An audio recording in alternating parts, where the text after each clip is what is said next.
મોંઘવારીનો વધુ એક ઝટકો, આજથી એલપીજી સિલિન્ડર ફરી મોંઘા। 19 કિલોવાળા કોમર્શિયલ એલપીજી સિલિન્ડરની કિંમતમાં ₹42નો વધારો।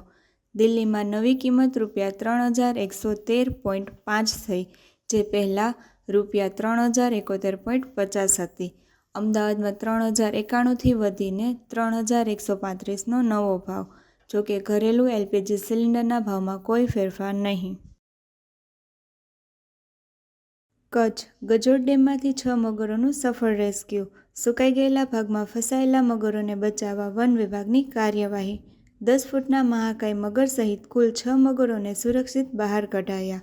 વન વિભાગે અને રેસ્ક્યુ ટીમે સતત 4 કલાક સુધી ભારે જહેમત ઉઠાવી, કોઈપણ મગરને ઈજા ન પહોંચે તે રીતે સફળ રેસ્ક્યુ ઓપરેશન પાર પાડ્યું।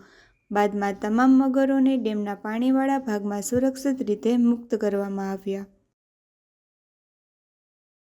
ગાંધીનગરમાં એસીબીનું મેગા ઓપરેશન, ક્લાસ 1 અધિકારી લાંચ કેસમાં ઝડપાયા।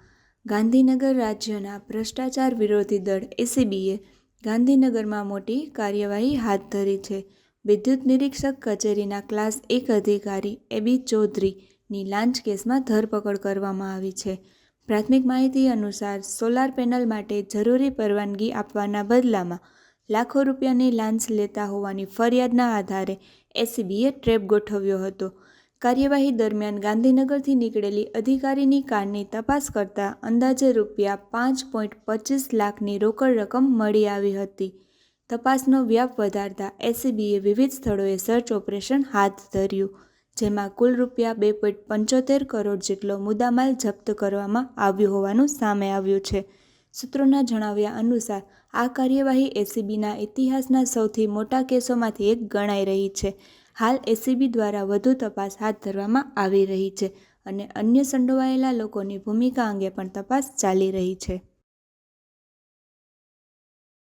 અમદાવાદના વિરમગામમાં તંત્રનું મેગા ડિમોલિશન, વિરમગામ, અમદાવાદ જિલ્લાના વિરમગામમાં તંત્ર દ્વારા મેગા ડિમોલિશન ડ્રાઈવ હાથ ધરવામાં આવી હતી। રસ્તાને અડચણરૂપ બનતા ધાર્મિક દબાણો દૂર કરવાની કામગીરી વહેલી સવારે ચુસ્ત પોલીસ બંદોબસ્ત વચ્ચે શરૂ કરવામાં આવી। માહિતી અનુસાર ગંગાસર તળાવ વિસ્તાર પાસે આવેલી ઢૂંઢિયાપીર બાવાની દરગાહ સહિતના વિવિધ દબાણો હટાવવામાં આવ્યા હતા। કામગીરી માટે 4થી વધુ જેસીબી મશીનો તેમજ અન્ય વાહનો તૈનાત કરવામાં આવ્યા હતા। તંત્ર દ્વારા વિરમગામથી તિરંગા સર્કલ સુધીનો વિસ્તાર આવરી લેવામાં આવ્યો હતો। સમગ્ર કામગીરી દરમિયાન કોઈ અનિચ્છનીય ઘટના ન બને તે માટે 500થી વધુ પોલીસ જવાનોને તૈનાત કરવામાં આવ્યા હતા।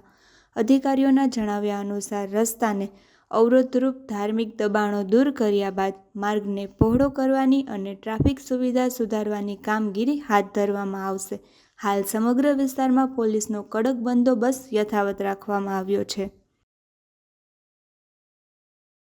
સુરતમાં સીએનજી ભાવ વધારાની અસર, રિક્ષા ચાલકોની હડતાલ, મુસાફરો પરેશાન। સુરત સીએનજી ગેસના ભાવમાં થયેલા વધારાની અસર હવે સુરત શહેરમાં જોવા મળી રહી છે।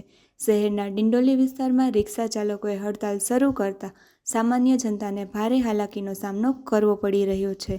વહેલી સવારથી જ અનેક મુસાફરોને પગપાળા જવું પડ્યું છે, જ્યારે મોટી સંખ્યામાં લોકો સિટી બસનો સહારો લેવા મજબૂર બન્યા હતા। બસોમાં ભારે ભીડના કારણે મુસાફરો જીવન જોખમે મુસાફરી કરતા હોવાના દ્રશ્યો સામે આવ્યા છે। રિક્ષા ચાલકોનું કહેવું છે કે સીએનજીના વધતા ભાવના કારણે રોજિંદો ખર્ચ વધી ગયો છે, જેના કારણે હાલની ભાડા વ્યવસ્થામાં ગુજરાન ચલાવવું મુશ્કેલ બની રહ્યું છે। વિરોધ સ્વરૂપે અનેક રિક્ષા ચાલકોએ મુસાફરોને રિક્ષામાં બેસાડતા નથી અને ભાડામાં ₹5નો વધારો કરવાની માંગ કરી રહ્યા છે। રિક્ષા ચાલકોની માંગણીઓ અંગે તંત્ર અને સંબંધિત સત્તાધિકારીઓ શું નિર્ણય લે છે તેના પર હવે સૌની નજર છે। રાજકોટમાં બાગેશ્વર ધામના ધીરેન્દ્ર શાસ્ત્રીના દિવ્ય દરબાર પહેલા વિવાદ, રાજકોટ, આગામી 5, 6 અને 7 તારીખે રાજકોટમાં યોજાનારા દિવ્ય દરબાર પહેલા વિવાદ ગરમાયો છે। બાગેશ્વર ધામના પીઠાધીશ ધીરેન્દ્ર શાસ્ત્રીને લઈને સવાલો ઉઠાવનાર પુરુષોત્તમ પીપળિયાને ધમકી મળ્યાનો મામલો સામે મળ્યો છે। પુરુષોત્તમ પીપળિયાએ સોશિયલ મીડિયા પર પોસ્ટ મૂકી ધમકી આપનારને જવાબ આપતા જણાવ્યું છે કે હું શારીરિક રીતે અશક્ત છું, પરંતુ ધર્મના નામે થતા ધતિંગનો વિરોધ કરવા માટે મને કોઈ રોકી શકશે નહીં। હું માનસિક રીતે પણ સશક્ત છું। આ ઘટનાને લઈને અનેક સવાલો ઊભા થયા છે।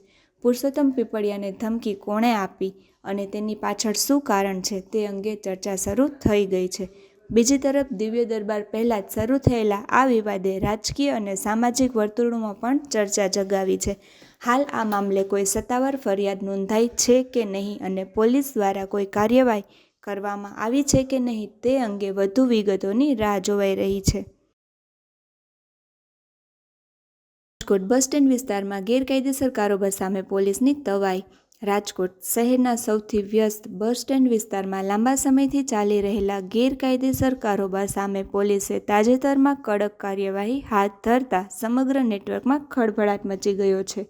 મુસાફરો અને સ્થાનિક લોકો તરફથી મળેલી ફરિયાદોના આધારે પોલીસ દ્વારા અચાનક જ દરોડા પાડવામાં આવ્યા હતા. કાર્યવાહી દરમિયાન અનેક શંકાસ્પદ પ્રવૃત્તિઓ સામે આવી હોવાનું જાણવા મળી રહ્યું છે. પોલીસના દરોડાની જાણ થતાં જ ગેરકાયદેસર ધંધા સાથે સંકળાયેલા સંચાલકો અને દલાલો ભૂગર્ભમાં ઉતરી ગયા હોવાનું ચર્ચાઈ રહ્યું છે. શહેરના સૌથી વધુ અવરજવર ધરાવતા વિસ્તારમાં તંત્રની નજર સામે જ આ પ્રકારની પ્રવૃત્તિઓ ચાલતી હોવાના મુદ્દે અનેક સવાલો ઊભા થયા છે.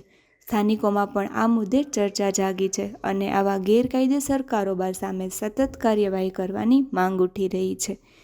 પોલીસના સૂત્રોના જણાવ્યા અનુસાર સમગ્ર મામલે વધુ તપાસ હાથ ધરવામાં આવી રહી છે અને ગેરકાયદેસર પ્રવૃત્તિઓ સાથે સંકળાયેલા તત્વો સામે કાયદેસરની કડક કાર્યવાહી કરવામાં આવશે.